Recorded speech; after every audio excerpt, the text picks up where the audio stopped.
மக்களவைத் தேர்தல் களம் அனல் பறக்கக்கூடிய நிலையில் மேற்கு வங்கத்தில் அமைக்கப்பட்டுள்ள கூட்டணி தேர்தல் பந்தயத்தில் முன்னிலை வைக்கக்கூடிய கட்சி எது, பின்தங்கும் கட்சி எது என்று அனைத்து விவரங்களையும் தருகிறார் சிறப்பு செய்தியாளர் காயத்ரி.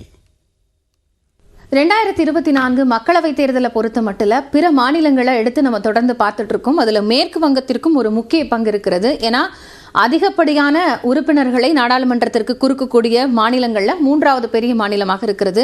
42 தொகுதிகள் அங்க இருக்கு. திரிணாமுல் வெர்சஸ் பிஜேபி அப்படிங்கிற ஒரு போட்டி அப்படிங்கறத தான் அந்த மாநிலத்துல பார்க்க முடிகிறது. ஏன்னா பாரதிய ஜனதா கடந்த 2019 மக்களவைத் தேர்தலில் இருந்து ஒரு வளர்ச்சி அடைந்து வரக்கூடிய ஒரு கட்சியாக அந்த மாநிலத்தில் இருக்கிறாங்க.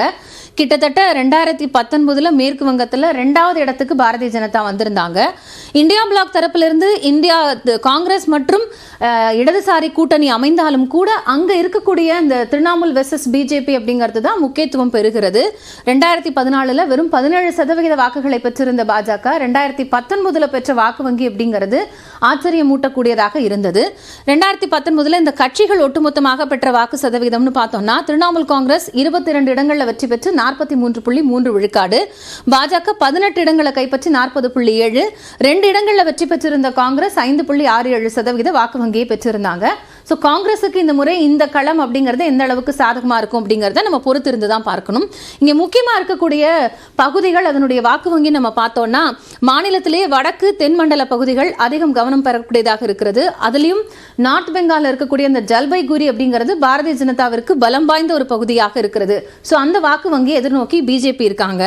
மவுத்வா பெல்ட்ல உள்ளடக்கிய பகுதிகளில் வந்து திரிணாமுலினுடைய ஆதிக்கம் இருக்கிறதுனால அங்க இருக்கக்கூடிய வாக்கு வங்கி அவங்களுக்கு சாதகமாக இருக்கும் அப்படின்னு சொல்லப்படுகிறது.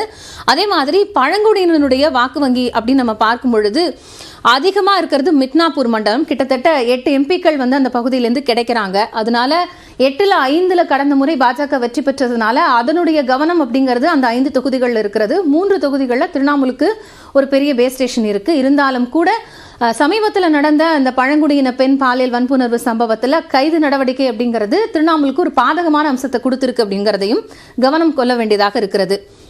அதே மாதிரி ஏற்கனவே எம்பி பதவியிலிருந்து நீக்கப்பட்ட மஹுவா மொய்த்ரி கிருஷ்ணா நகர்ல மீண்டும் களமிறக்கப்பட்டிருக்கிறார். அது கூடுதல் பலமாக திரிணாமுல் காங்கிரசுக்கு பார்க்கப்படுகிறது. மிக குறிப்பாக வெற்றி வாய்ப்பு அதிகமாக இருக்கக்கூடிய கங்கை சமவெளி பகுதியில் 16 இடங்கள் இருக்கிறது. அங்கேயும் திரிணாமுல் காங்கிரசுக்கான ஆதிக்கம் இருக்கிறதுனால மாநிலத்தினுடைய வளர்ச்சி பணிகள், பழங்குடியினருக்கான திட்டங்கள் இதெல்லாமே கை கொடுக்கும் அப்படிங்கிறது அவங்களுடைய கணிப்பாக இருக்கிறது.